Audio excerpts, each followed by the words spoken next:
Brett, thank you very much. Let me introduce the fighters and the trainers. And you, of course, see on January 20th. Let me start to my immediate left, to your right. He's the trainer of Errol Spence Jr. Derek James was also a fighter himself. Nasty super middleweight at one time. Years ago. Quickly has established himself as one of the best young trainers in boxing. Personal opinion, should be trainer of the year for what he's done this year. Trains WBC champion Jamel Charlo, turned him into a knockout machine. He's trained Errol Spence since he was a teenager. He's from Dallas, Derek James. And his fighter, he's the champion. He's the IBF welterweight champion of the world. Won the title, as you saw, in grand fashion, went across the pond to Kell Brook's hometown of Sheffield, England, stopped him in the 11th round in May, brought back the title here to the States. He was an Olympian. He's undefeated, 22-0, 19 knockouts. His third time fighting here in Brooklyn. First as champion, many consider him the future of the welterweight division. His moniker certainly fits him. He is the truth, Errol Spence Jr. To his right, the challenger, two-weight division world champion. Won world titles at 140 pounds and at 147 pounds in February of this year. In fact, as you heard Steven say, he gave up the title just so he could take this fight.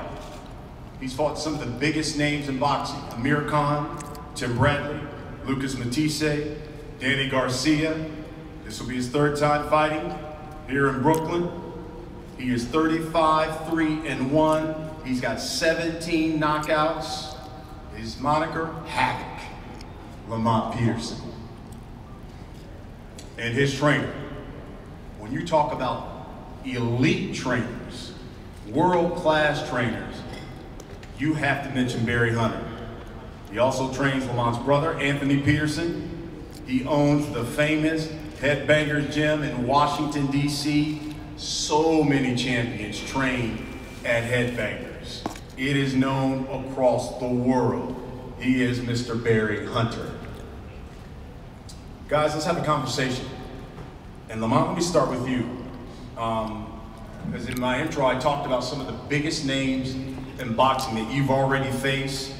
Now you're taking on a young lion, many consider the next great welterweight. What does this fight mean to you at this stage of your career? Well, for me, I'll try not to make too much out of it. You know, it's a world title fight, and I'm thankful for that. I just try to take a fight at a time. I've been fighting, 13 years as a professional now, so to me, all fights are the same.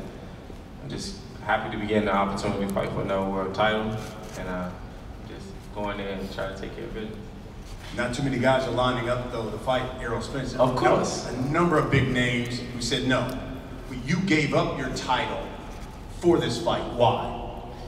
Because I feel like it's, as a top fighter, top 10 fighter, you're obligated to take what comes on the table. And regardless of, who it is, like Earl's cool, Derek is cool. Like, we can box in a boxing ring. We don't have to be, I don't have to be mad at him, or he don't have to be mad at me, or we have to feel some type of way. It's boxing. It's a sport.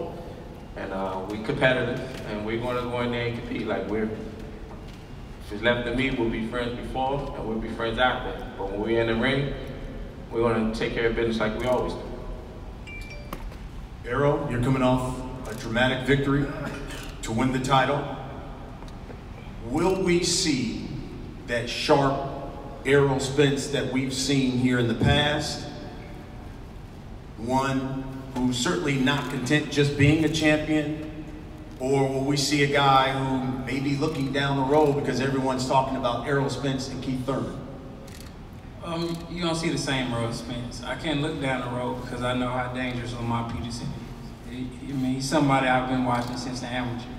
He's somebody I used to study when I was an amateur. I've been in training camps with him. I know what Lamont can do. I seen him fight. So, I mean, I seen too many fighters look down the road, and then the guy that right in front of them end up beating them, and then they can't get those big fights because they lost. So I'm gonna focus on what's in front of me, and that's Lamont Peterson. That's a big task at hand, so I have to be 100% focused and hungry and dedicated for this training camp and for this fight. You will see a hungry Errol Spence Jr. I just think stylistically, this fight is really interesting. Only for the simple fact you got two of the best body punchers in boxing going at it in this fight. In your mind, Errol, how do you see January 20th playing out in the ring? You know, I think it'll probably start as a boxing match, but I think at the end it's gonna end up as a dog fight, man. I mean, that's what. I mean, we both got big hearts, man. Like, I never known Lamont to duck any competition. I never known or seen anything on social media saying, oh, Lamont turned down this fight, Lamont did this and did that. Like you said, it's not a lot of fighters that wanted to fight me. You know, those big names in the welterweight division, they all, you know, got their call to see, you know, did they want that fight? And a lot of them shied away from it. Most of them did. And Lamont stood up and said, yeah, I'll fight him. He vacated his belt for it. And, you know, he has a big heart. He's a dog, so you know. And I have a big heart, and I'm a dog too. So the fight will start out boxing, but at the end, it's going to be a fight. Lamont, same question to you. Two of the best body punchers in boxing. How's this fight going to play out in your mind? Same way he said. Same thing he said. I mean, like, you already know when most times I fight, it's going to be a filling out process. But the whole time I can tell you this, it's in my head. We're going to fight. And bottom line, that's probably what's going to happen. I thought it was interesting, you know, you heard Errol say you guys have trained together. He talked about when he was an amateur, he worked out with you. He said you gave him some tips on throwing different punches, things of that nature. When you look at Errol now, you see any flaws that you saw when he was a young buck? And are those flaws things that you can exploit come January 20th? Nah, I kind of knew at the time that, you know, it was 6 years ago that he would be at this point. He would be a world champion. Saw a lot of talent in him. You correct certain little things. That's just little things. But for the most part, I've seen improvement. I've seen progression throughout the programs, and I think he'll continue to get better. What gives you your biggest confidence in this fight? Just me. You know, I just know who I am. I know I'm a competitive person, and regardless of what, you come to win. So that's what gives me hope. Barry, when these guys step into the ring, it'll be almost a year since Lamont has fought. From a timing standpoint, does that concern you, considering Lamont will be getting into the ring with a younger guy and a guy who's been more active? No. Well, when I look at EJ, which is what we call it, one of my kids from the amateurs, you know, and I instantly fell in love with him because he reminded me so much of Lamont. The way he fought, and like he said, you know, both, you know, have that dog type of mentality. I remember when we went to France, on the way to France, and as a matter of fact, you remember this, and they stuck a guy in there that was a light heavyweight with EJ to spar, and I stopped it. But he said, no, Coach B, I got him. I said, well, this is a big guy, man. He said, no, I got him. And he went in there and commenced to opening up that can, and he did get him. And so from that point on, I knew he was a special fighter. And then, like Lamont said, when Lamont went in there, and Lamont was somewhat of a mentor to Earl. And when he went in there and worked with him, he came out of the ring, and that day he told me, he said, I like him. Stay on that path, he's gonna become a world champion. And so it's bittersweet for me because this is one of my kids. You know, we talk, you know, and I love him. But I had to remind myself that this is business. And this is what we do. It's love before with us, and it's gonna be love after. If I had my way, Keith Thurman would be sitting there, Danny Garcia would be sitting there, and some of the other big names. But they didn't want EJ, and if you notice, in both interviews, when Lamont talked after the fight, he asked for these guys. When EJ talked after the fight, he asked for these guys. nobody's picking the phone up. So it all boiled down to these two. So that's what it is. I see the fight playing out the same way they see it playing out. Derek, I watched them come up. You know, I remember times in Mississippi. You remember that grind? Times in Mississippi, and it was the same thing. So I'm looking at these guys. The 20th of January, I think is going to be one for the books. Fan friendly. Where do you see Errol Spence when you talk about the welterweight division? Where's Errol Spence in your opinion? He's the man, you know, and you have people or athletes that can fight, and then you have athletes not only can fight, but they are fighters. EJ and Lamont are both. Not only do they possess the skills and the talent to do it, but they can fight, and they will fight. They are fighters. But then you got a lot of people, how can you say that you are the best in the world and you don't fight the best in the world? As I recall, I look back at Marvin Hagler, he never discriminated, he fought everybody. Hearn, everybody, Ray Leonard, everybody. And in order for boxing to get back to those glory days, I think we need to, like Steven said, put the best in against the best. And let's make it happen. I have no problem with Lamar fighting anybody on the planet. I have a lot of confidence in him. And when I see Earl, just like you guys said, I think this is the future of boxing. Derek, let's talk about this fight.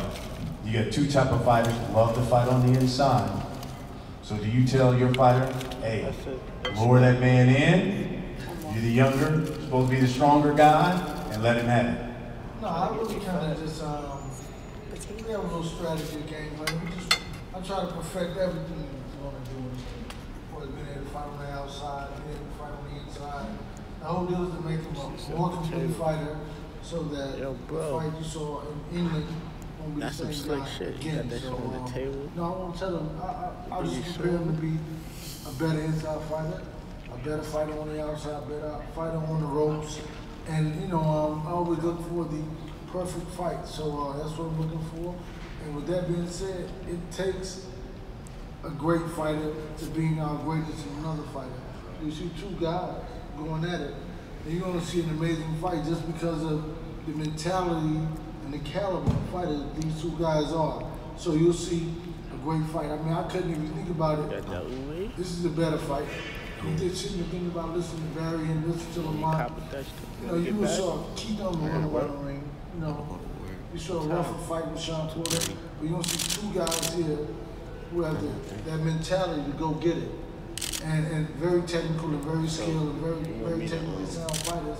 So you look for a great fight like Ray Leonard versus Hearn's fight because of the skill and the depth, which you guys have talent. So it's going to be a phenomenal fight. Since we're in New York, I think there was a rapper who said they didn't know me then, they know me now. People certainly know you now. What's been your secret? I mean, because when you look at what Charlo has done, he has really gone to a different level since he's been with you. And obviously, Errol has lived up to all the expectations. A number of people wonder, what is your secret? What does Derek James do for fighters? It's not so much about a secret as about me being a former fighter. And it's one thing to do it. It's another thing to teach it. So I had to go in on the inside and kind of really understand it. So stand on the outside of everything. And so I realized that I don't follow any other old critiques about everybody would say about boxing, because boxing evolves, and that's my whole deal, is to evolve with the sport. And so that's how I look at it, is that I don't follow anything. People say that fighters are born, punchers are born, not developed, and that's not true. But we see it in Jamel Charlo. So it's all about being more technical and more fundamentally sound. That's the key to it all. If you see more fundamentals in boxing, the talent level and skill set also grow with it. So that's what I focus on. Lamont, you know, when people talk about the welterweight division, they mentioned Keith Thurman, Errol Spence, names we've heard here today, Danny Garcia, Sean Porter. They've even said Terrence Crawford. He hadn't fought yet in the welterweight division. But it's always seems like your name is last Do you feel as if you're like the forgotten guy in this welterweight division? And if so, what are you out to prove January 20th? I don't pay any attention to it. I respect anyone's opinion. You have to. It's their opinion. They have a right to have an opinion. So I can't feel some type of way because someone has an opinion. I just go out, train to do what I love to do. I get in the ring because I love to box, not trying to impress anyone or be on someone's list. I love to compete. I love to box. It's that simple to me. Errol, 2017 will probably go down as one of the best years for boxing. We saw some great matchups. We saw you in high-priced fights. 2018 is kicking off with a great fight between you two. What do you see for the welterweight division in 2018 and for Errol Spence in 2018? I mean, I see for the welterweight division, the best fighting the best. I mean, I know I'm willing to fight the best. I know Lamont willing to fight the best. It's for the other guys to step up and you know, make that choice. Do they want to be great or they just want to get by? I mean, that's the only way that, you know, the welterweight division can get to the peak.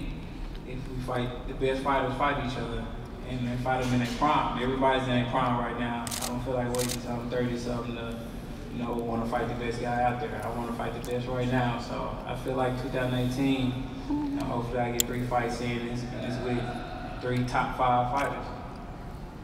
All right, we'll wrap it up with this. Lamont, what should we expect January 20th? I think we pretty much know what to expect. It's going to be a fight, highly competitive, highly skilled, and at the end of the day, it's going to be a dogfight. Errol? I mean, you know how me and Lamont, if you seen Lamont fight, you know how Lamont fight, you see me fight, you know how I fight. We've never been in boring fights. I mean, always in fan-friendly fights. We have a lot of dog in us, and that's what you're going to get. I mean, we're not going to shy away from it. And like I said, we're probably going to start out a boxing match. But at the end, it's gonna be a fight. That's both our mentality, and that's our coach's mentality too. So, I mean, we got the mentality to go and get it. I mean, we're friends, but I mean, we can talk in the locker room, and right before the fight, we talk in the locker room, and then when we get out there, we're trying to kill each other. And that's our mentality. Take a few questions from members of the press. Gentleman right there.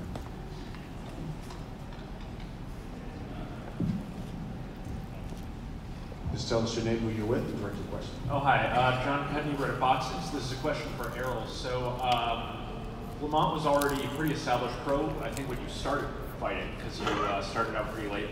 Just wondering when you first became aware of him, if he was someone you followed on TV before you eventually sparred each other. Yeah, he was somebody I followed on TV before I sparred him.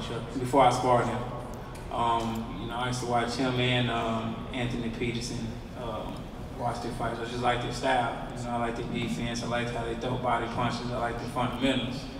So yeah, I did, you know, grow up watching him in the amateurs before I met him. Okay, so just a follow-up question. I was able to talk to Lamont and Barry beforehand, and they mentioned, you know, training a bit as amateurs and almost described it as a mentor-type relationship. That, you know, they had a lot of respect for you, advised you. Just wondering what it means now to have risen to this level and fight someone who you had seen before and was to some extent, you know, advised you early on. I mean, I don't really put too much thought in it. I mean, it just, you know, that's the business of the sport. I mean, just like with any other fighter. I mean, you know, I was a younger guy. You know, he was giving me advice and, you know, telling me certain things I need to work on. And, you know, now we're here to this point. I mean, it basically shows, you know, his longevity in the sport. He's, you know, still around 13 years in the game. And it shows, you know, my come up from an amateur to now to a, you know, top level professional fighter. So one last question here. So just wondering, Derek James, so during the Kell Brook promotion, you and Dominic Ingle got into it a little bit. Here we saw before this started, you and Barry embraced each other, you know, seems to be clear respect for, I'm just wondering, hear you first and then Barry after to talk about the relationship between you two and between the two camps. Well, you know, they know I each used to other. sit down there. I initially met him like in 2007 when in the U.S. Championships when I was in the U.S. Championship with a friend, Charles Alley, watching him fight. So I've known him, and I got to know him a little bit more better. And he spent a lot of time with Errol. You know, if you got a guy who's spending time with your guy, you got to get to know those guys. You know, and you go to develop a friendship and respect for the guy. So, you know, I like him. You know, I like what he's done. He has a gym of fighters, man. He creates these young, tough guys. I mean, he's right in the heart of it and the grind of it, which everybody can't do that, to be in the inner city like that and develop fighters like that. So, you know, I respect him, and I love what he does, you know, and I'm going to keep doing that. Regardless of this fight, if you think about this, this is the maturation of a fighter. Like this fighter, they saw him when he was an amateur, they worked with him when he was an amateur, but now he's grown into a man, a better fighter, a bigger fighter. And so we love that. I mean, so when you ask them how they feel about us, it's beautiful, because that's what you want to see in life. Somebody get better, somebody get to be the best that they can possibly be. And Barry's been there to support, and Lamont is always there on his shoulder, you know what I mean? So it's all good, man. I love it. Errol, Keith Heideck from BoxingScene.com. How you doing? What do you remember from your sparring session with Lamont back in 2011, I think it was? What did you get from that, and how do you remember it going? It was just great work, man. It was a learning experience. I mean, you know, just because I was an amateur, you know, it's an amateur level. You know, I'm going at a fast pace, you know, just flaring punches off, kind of fighting like Americana. And, you know, Lamont, you know, he just being patient, you know, blocking, you know, trying to counter, and, you know, picking shots off, basically fighting at a pro level, pro pace. And I didn't really understand it until, you know, I turned pro and started going 10, 12 rounds. And now, you know, I understand, you know, what he was doing and things like that. You guys never sparred together after that, though? No. Next question. LeBron Peterson, this is the Studio Laws, Black Star News. Errol Spence is one of the most prolific southpaws in the business today. Unlike Bud Crawford, who's a switch hitter, how do you plan to offset his left-hand stance, even though you were somewhat of a mentor towards him, and you may feel mentally that you have an advantage over him? I'm not really too much worried about southpaw stance. Been fighting for 23 years now. Then, you know, encounter a few southpaws, especially in an international level when you're fighting for U.S. team. 50% of those guys are southpaws, so I'm pretty sure I'll be able to handle the stance. My name is Cheyenne with Blue Blood Sports TV. So you haven't had too many fights at the welterweight division. Mm-hmm. Do you think the size is going to play a big part in this fight? Of course, with anything, it can, but it's up to me and it's up to my team to make sure that don't happen. You know, it's still, just because one thing may seem like an advantage for one person, it's up to the other side to make sure that that advantage is not an advantage. So if it is a size advantage, then it's up to us to negate. All right, thank you very much. We're going to face off our fighters. Fighters, if we could, stand over here to your left, far right here, and get ready to face off.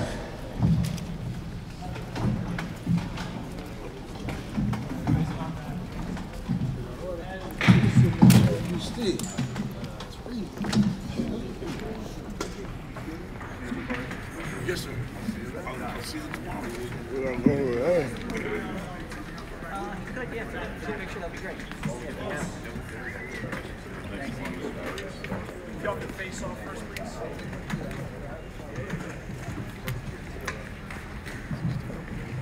Andrew, we're gonna get the belt. Where is it? Coming up.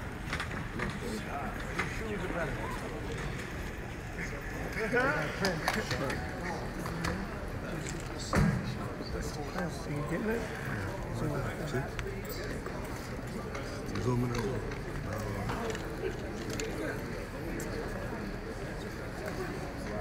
Right here.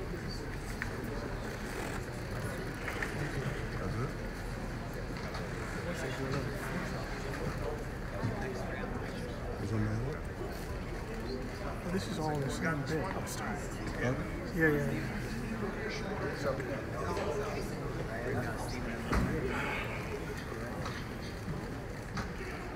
Let me get the regular closing.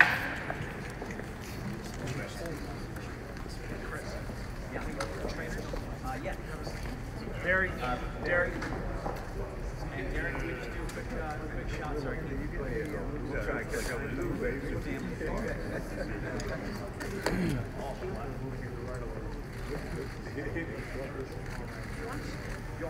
Nice watch. What up?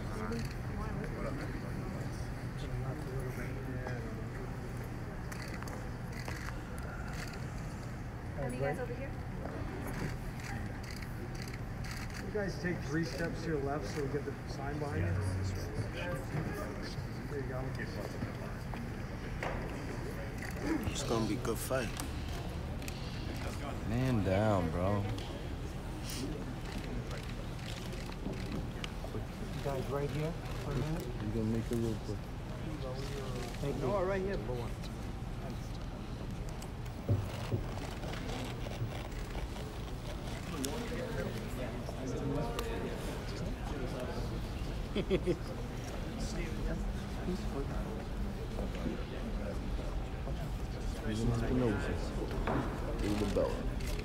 Alright, over here for one.